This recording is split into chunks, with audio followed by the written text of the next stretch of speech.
انسانی تاریخ میں ایسے من گھڑت واقعات، مغالطوں اور فرضی داستانوں کی کوئی کمی نہیں ہے جو لوگوں کی زبان پر اس طرح سے چڑھ گئے ہیں کہ اب بڑی اکثریت انہیں سچ سے بڑھ کر سچ مانتی ہے۔ ایک ایسا ہی مغالطہ آخری مصری فرعون کلوپترا کے حسن کے بارے میں ہے۔ آج ہم شواہد کی روشنی میں جائزہ لیں گے کہ اس مغالطے میں کس قدر حقیقت ہے۔ کلوپترا تاریخ کی شاید واحد خاتون ہیں جنہیں مرنے کے 2000 سال بعد بھی سیلیبریٹی کا درجہ حاصل ہے۔ آج بھی کسی کے حسن کی تعریف کرنی ہو تو کلوپترا ہی کا نام ذہن میں آتا ہے۔ پچھلے 2000 برس سے ان کے لازوال حسن پر ان گنت پینٹنگز، میورلز اور مجسمے تیار کیے گئے ہیں۔ وہ متعدد ناولوں، افسانوں اور ڈراموں کا موضوع بن چکی ہیں اور ان پر ہالی ووڈ سمیت دنیا بھر میں فلمیں بنائی گئی ہیں جن میں ان کے کردار الزبتھ ٹیلر اور صوفیا لورن جیسی حسیناؤں نے ادا کیے ہیں۔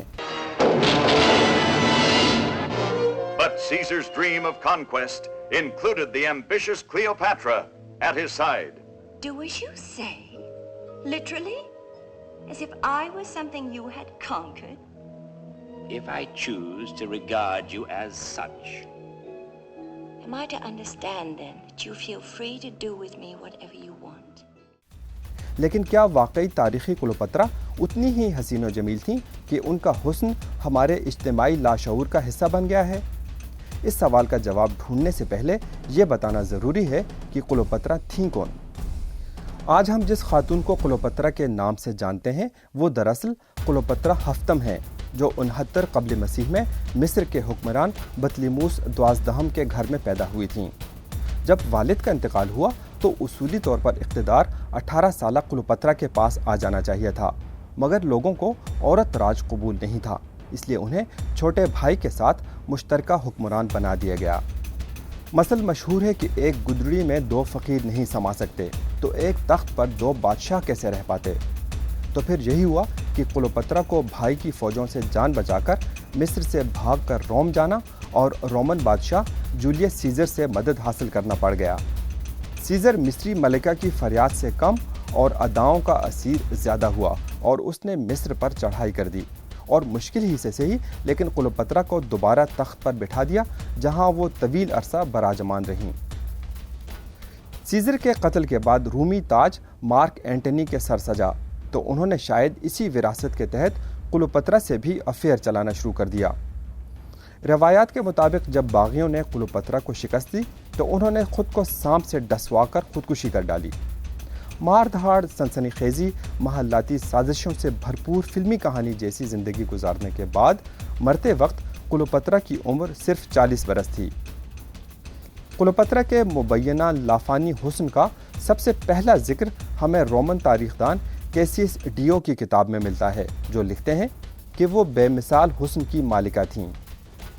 بظاہر یہی فقرہ بعد کے تاریخ دان لے اڑے اور رفتہ رفتہ یہ بچے بچے کی زبان پر چڑھ گیا۔ آج بھی اگر کسی کے حسن کا ذکر کرنا ہو تو عموماً کلوپترا ہی کا نام ذہن میں آتا ہے۔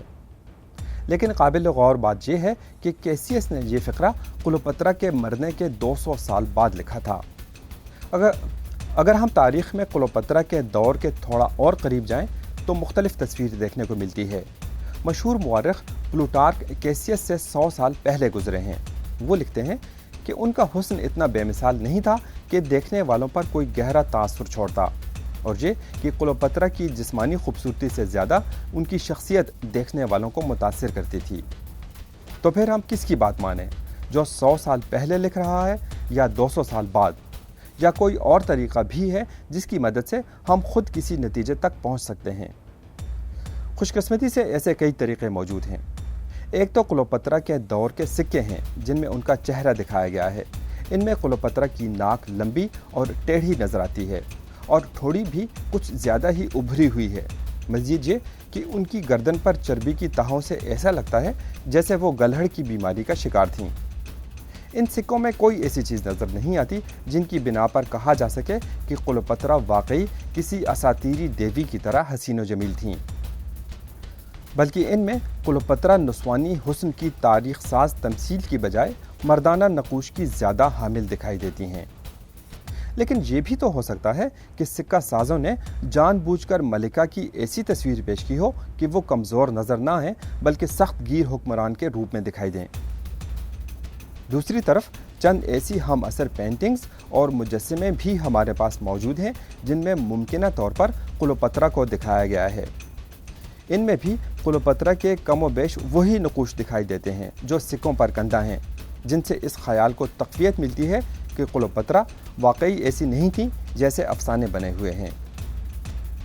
لیکن یہ بھی ہے کہ آج 2000 سال بعد ہم اپنی مخصوص ثقافتی اینک سے ایک ایسی خصوصیت کو پرکھنے کی کوشش کر رہے ہیں جس کے بارے میں بزرگوں نے کہہ رکھا ہے کہ وہ دیکھنے والے کی آنکھ میں ہوتی ہے۔